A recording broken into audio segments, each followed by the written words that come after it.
அருமையான தேவனுடைய பிள்ளைகளே, கர்த்தர் உங்களை ஆசீர்வதிப்பார். ஒரு வசனம் சொல்லுது, கர்த்தருடைய தழும்புகளினாலே நாம் சுகமாகிறோம். ஆண்டவராய் இயேசு கிறிஸ்து சிலுவையில் மரித்து உயிர்த்தெழுந்தார். அந்த உயிர்த்தெழுந்த வல்லமை நமக்கு நித்திய ஜீவனை தருது. ரைட்.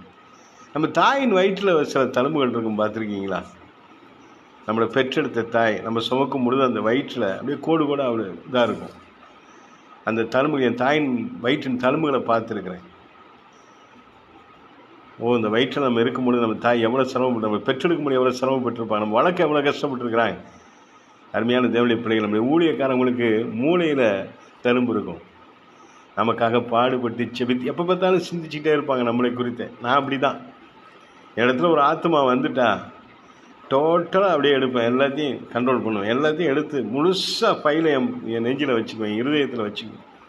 அந்த ஜனம் கர்த்தர் எனக்கு கொடுத்துருக்காரு, அவங்க வரல, அந்த ஃபைலை எடுப்பேன். அது ஒரு ஃபைல், அது ஒரு கோப்பாக எடுத்து வச்சு டெய்லி பரட்டி பார்ப்பேன்.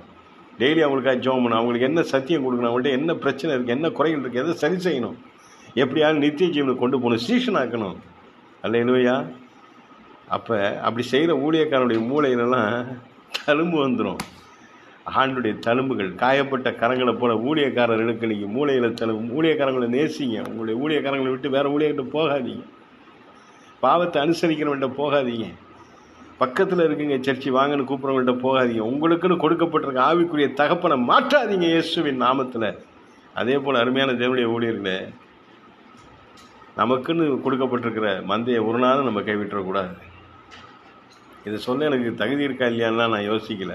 ஆவியானவர் ஏவராக நான் சொல்கிறேன்.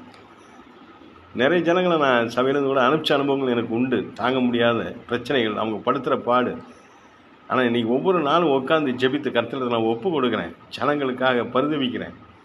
ஜனங்கள், நீ கொடுக்கப்பட்ட ஜனங்களை ரொம்ப பராமரிக்கிறேன். இன்றைக்கி நான் நிறைய கிராம ஊழியர்களை பாதுகாத்து பராமரிக்கிறவங்களுக்கு உதவி செய்கிறேன். கர்த்தரை பலப்படுத்தி கொண்டு இருக்கிறார். ஒவ்வொரு நாளும் நமக்கு காணிக்கை கொடுக்குற மக்களுடைய அப்படியே கரங்களை நம்ம பார்க்கணும். அவங்க உழைக்கிற கரங்களை, உழைக்கும் கரங்களை பார்க்கணும். அல்லேலூயா.